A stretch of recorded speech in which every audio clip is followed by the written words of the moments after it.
하나님 말씀 느헤미야 9장 9절 말씀부터 17절 말씀까지 읽도록 하겠습니다.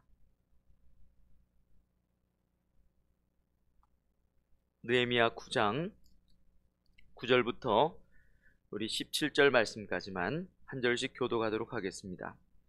주께서 우리 조상들이 애굽에서 고난 받는 것을 감찰하시며 홍해에서 그들의 부르짖음을 들으시고 이적과 기사를 베푸사 바로와 그의 모든 신하와 그의 나라의 온 백성을 치셨사온 이는 그들이 우리의 조상들에게 교만하게 행함을 아셨음이라. 주께서 오늘과 같이 명예를 얻으셨나이다. 또 주께서 우리 조상들 앞에서 바다를 갈라지게 하사 그들이 바다 가운데를 육지같이 통과하게 하시고 쫓아오는 자들을 돌을 큰 물에 던짐같이 깊은 물에 던지시고 밤에는 불기둥으로 그들이 갈 길을 그들에게 비추셨사오며 또 시내산에 강림하시고 하늘에서부터 그들과 말씀하사 정직한 규례와 진정한 율법과 선한 율례와 계명을 그들에게 주시고 거룩한 안식일을 그들에게 알리시며 주의 종 모세를 통하여 계명과 율례와 율법을 그들에게 명령하시고 그들의 굶주림 때문에 그들에게 양식을 주시며 그들의 목마름 때문에 그들에게 반석에서 물을 내시고 또 주께서 옛적에 손을 들어 맹세하시고 주겠다고 하신 땅을 들어가서 차지하라 말씀하셨사오나 그들과 우리 조상들이 교만하고 목을 굳게 하여 주의 명령을 듣지 아니하고 같이 읽겠습니다. 거역하며 주께서 그들 가운데서 행하신 기사를 기억하지 아니하고 목을 곧게 하며 패역하여 스스로 한 우두머리를 세우고 종되었던 땅으로 돌아가고자 하였나이다. 그러나 주께서는 용서하시는 하나님이시라 은혜로우시며 긍휼히 여기시며 더디 노하시며 인자가 풍부하심으로 그들을 버리지 아니하셨나이다. 아멘. 할렐루야. 오늘도 하나님께서 큰 은혜 주실 줄로 믿습니다. 우리가 앞에서 살펴보지 못한 이 8장의 내용은 크게 율법을 낭독하시는 내용과 그 다음에 이 초막절을 거행하는 그런 장면으로 구분될 수 있습니다. 종교력으로 볼 때는 7째 달이지만 민간력으로 보면은 첫째 달에 백성들이 주도를 해서 이제 이 말씀의 낭독이 진행이 되는데요. 학사 에스라를 통해서 아침부터 정오까지 하나님의 말씀이 선포되고 이스라엘 백성들은 다 서서 말씀이 선포되어질 때 아멘 아멘 하는 그런 일이 있었습니다. 그럴 때 그 각 사이 이스라엘 백성들 사이사이에 제사장들과 레위인들이 서서 이 통역해주는 해석해주는 일을 했는데 그때 귀환한 이 백성들은 이 히브리 말을 잘 할 줄을 몰랐어요. 그래서 히브리 말을 잘 아는 레위인들과 제사장들이 곳곳에 서서 그들에게 말씀을 통역해주는 그런 일들이 있었습니다. 백성들은 그 말씀을 듣고 그동안 율법을 지키지 못했던 그들의 삶을 아주 충격적으로 받아들이죠. 그래서 회개하고 울게 됩니다. 그리고 율법에 따라서 다시 우리가 말씀대로 살자라고 하면서 이 초막절을 다시 행하게 됩니다. 느헤미야서에서 초막절을 우리가 살펴보지 않았습니다만 이 초막절을 다시 회복하는 것은 굉장히 중요한 의미가 있습니다. 왜냐하면 성벽을 재건하고 이제 다시 언약을 갱신하는 이 두 사건이 느헤미야서에서 가장 중요한 축이거든요. 근데 이 두 가지를 이어주는 것이 무엇인가 하면 바로 이 초막절을 다시 회복하는 것입니다. 하나님의 말씀을 다시 회복해 나갈 때 비로소 언약이 갱신되어졌다. 시내산에서의 이 언약이 새롭게 세워졌다라고 하는 것을 상징하는 것이죠. 이 새로운 출발은 율법의 낭독, 그러니까 하나님의 말씀을 듣고 이스라엘 백성들이 그 말씀에 반응하기 시작할 때 그들의 인생이 그들의 삶이 새롭게 시작되었음을 말씀하고 있습니다. 이제 오늘 보게 되는 이 9장은 세 번째 율법의 낭독을 다루고 있는데 첫 번째 낭독은 함께 기뻐하면서 음식을 나누었다면 이 두 번째 낭독에서는 이제 초막절을 지키게 되고 오늘 본문 이제 세 번째 낭독은 회개와 고백으로 반응하는 그런 장면을 다루고 있습니다. 1절에 그달 24일이라는 말은 초막절 성회가 있었던 날을 22일로 끝내게 되는 것을 봤을 때 이틀이 지난 시점에 이루어졌던 일이라고 볼 수 있죠. 언약 갱신을 위해서 크게 오늘 이 본문은 세 부분으로 37절까지 세 부분으로 나누어지게 되는데요.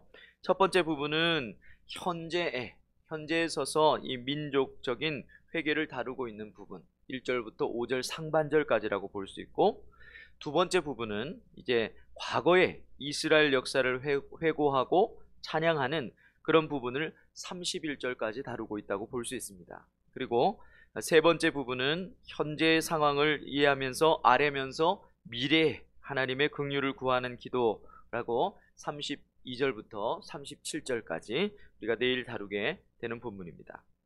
자, 먼저 이 1절부터 5절 상반절 오늘 읽지 않았습니다만 지난 본문에 현재의 뉘우침을 위한 범민족적인 그리고 실제적인 회개를 다루고 있다면, 이제 5절 하반절부터 31절까지는 과거에 회고하면서 하나님께서 어떻게 우리를 사랑하셨는가, 어떻게 구원하셨는가를 회고하고 있죠. 사실 율법을 낭독하는 것 같지만 사실은 오늘 본문을 읽어보면 느헤미야의 기도와 같다는, 그런 아주 감동적인 기도와 같다는 그런 느낌이 듭니다. 이 부분은 하나님을 송축하는 이 역사 속에서 베풀어 주신 하나님의 은혜가 얼마나 큰 것인가, 그에 비해서 우리는 얼마나 이스라엘 백성들은 얼마나 하나님 앞에서 범죄하는 인간들이었는가 라고 하는 사실을 발견하게 하죠. 오늘 본문만 봤을 때는 크게 두 부분을 살필 수 있습니다. 첫 번째는 9절부터 11절 말씀까지인데 출애굽의 이 은혜와 능력을 찬양하는 그런 부분이라고 할 수 있습니다. 여러분, 지금 느헤미야가 무엇을 하려고 하는 상황입니까? 이스라엘 백성들과 함께 다시 이 율법을 기억하고 말씀대로 살려고 하고 있는 그런 상황이죠. 그런 상황에서 처음으로 이제 백성들이 반응해야 하는 것이 무엇인가 하면 우리가 어떻게 구원을 받았는가 라고 하는 것을 기억하는 것이죠. 삶의 터전이 망가지고 또 먹고 살기가 쉽지 않은 그런 상황이었습니다. 기환한 이스라엘 백성들이 이제 삶을 살아가다 보니까 이제 정치적으로도 또 이 안정적이지가 못한 거예요. 그래서 성벽을 무너졌다, 이 말은 이 치안이 엉망이었다 그런 뜻입니다. 그런 상황에서 먹고 사는 문제는 두 번째 문제라고 할 수 있겠죠. 그런 상황에서 그들이 첫 번째 기억해야 됐던 것이 무엇인가 하면 어떻게 우리가 안전할 수 있는가가 아니고 어떻게 우리가 구원받았는가 라고 하는 것을 기억하라고 말씀하고 계신 것입니다. 여러분, 이것이 오늘날도 동일하게 주어지는 영적 각성의 공식이라고 말할 수 있겠죠.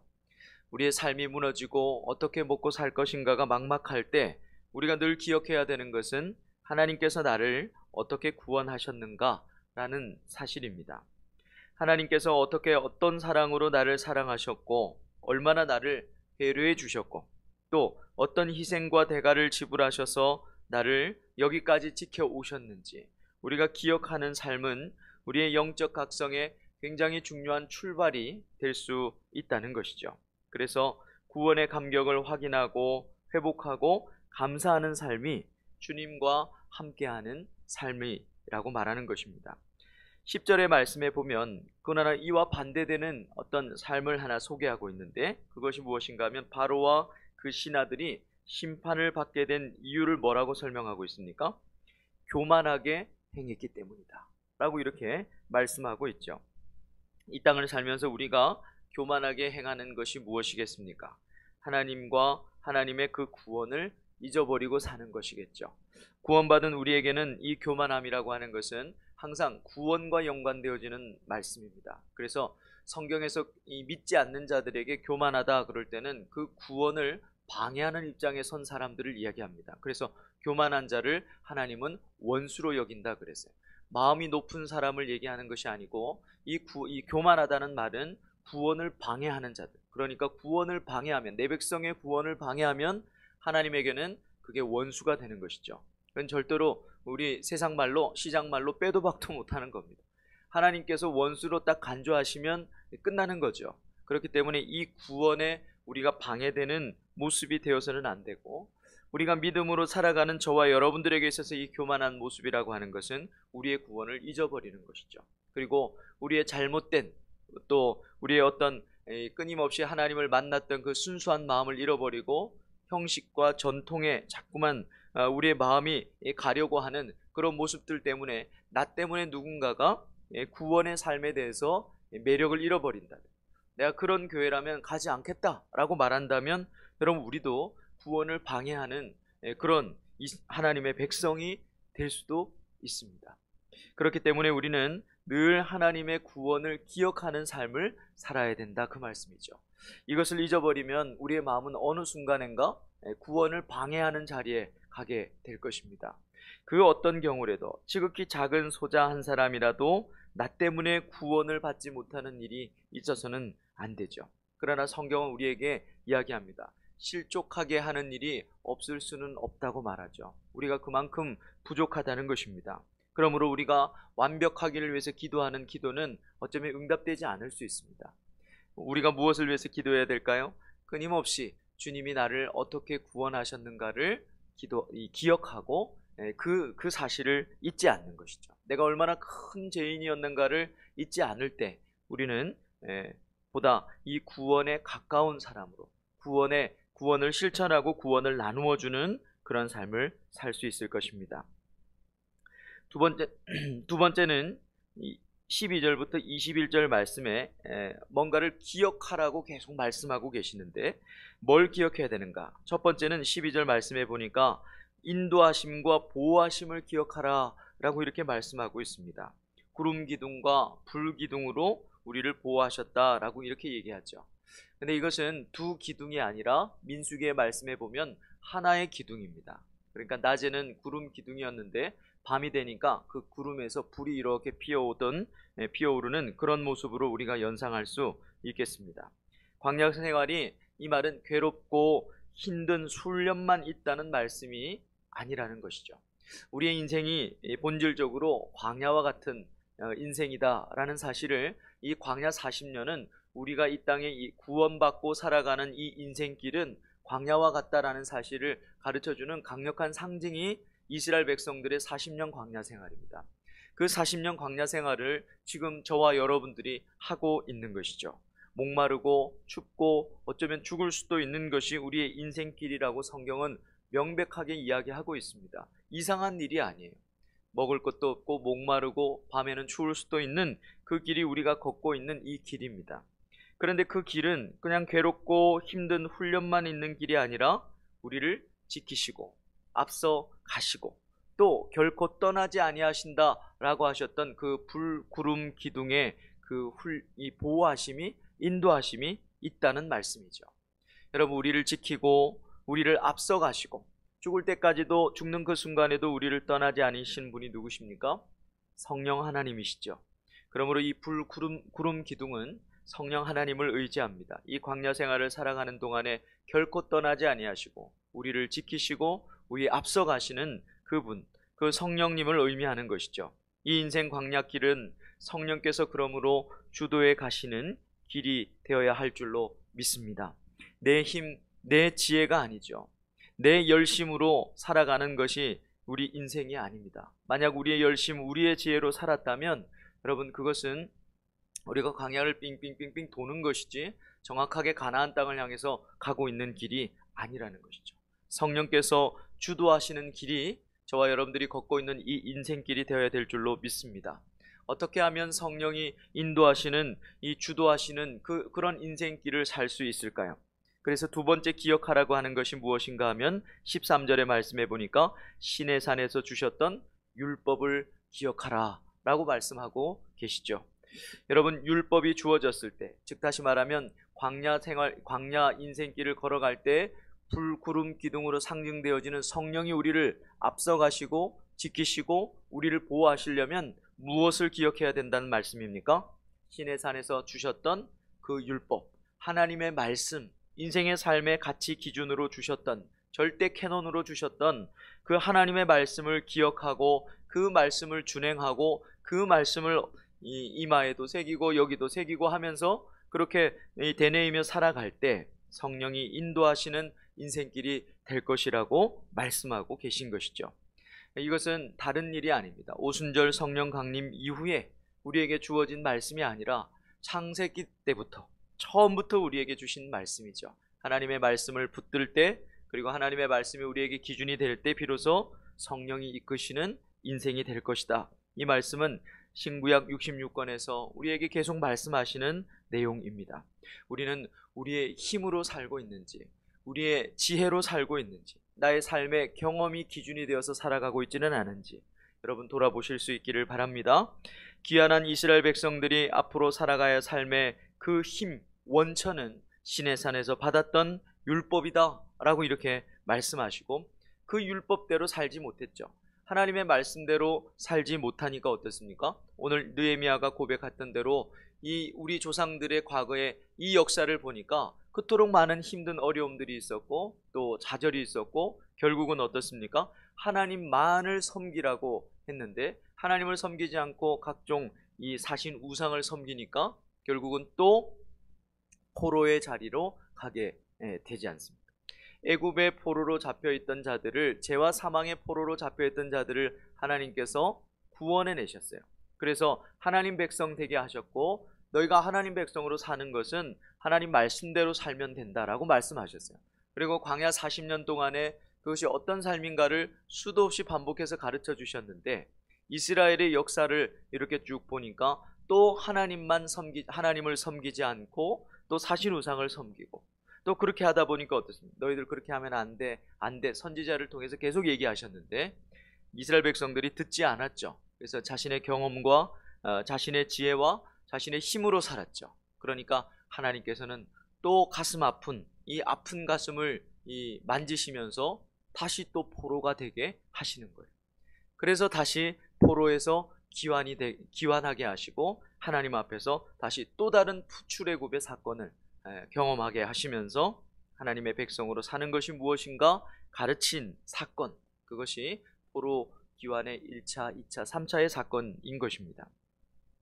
그러므로 우리는 하나님 앞에서 이 말씀을, 우리의 삶의 기준인 하나님의 말씀을 기억해야 될 줄로 믿습니다. 마지막 세 번째는 이 17절의 말씀에 보니까 범죄에도 불구하고 주신 용서, 큰 긍휼을 기억하라 라고 이렇게 말씀하시죠. 우리 17절 말씀을 같이 한번 읽어보시겠습니다. 시작.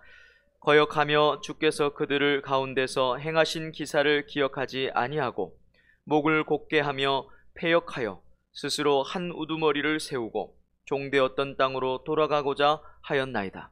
그러나 주께서는 용서하시는 하나님이시라.